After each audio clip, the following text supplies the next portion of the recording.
A judge says Perez's defense team provided evidence that charges brought against Perez may have been the result of political retaliation.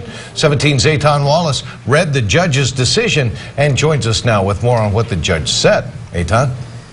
Well, Jim, let me first be clear in stating what Judge Thomas Clark did not say. He did not say former DA Green prosecuted Perez based on political retaliation, only that there is some evidence of discrimination that could be used in a future trial. An update tonight in the conflict of interest case involving 5th District Supervisor Leticia Perez.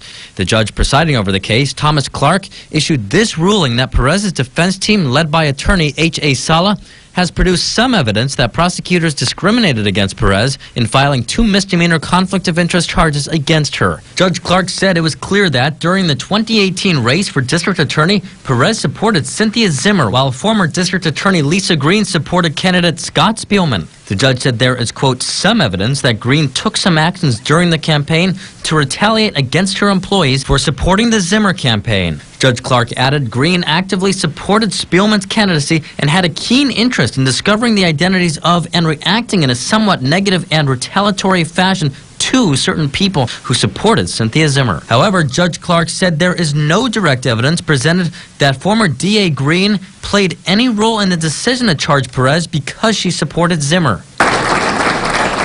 But also in the document, Clark noted that Bakersfield City Councilman Bob Smith did not face, quote, a criminal prosecution in substantially similar, if not identical, circumstances. That could lead a jury to believe Perez was singled out.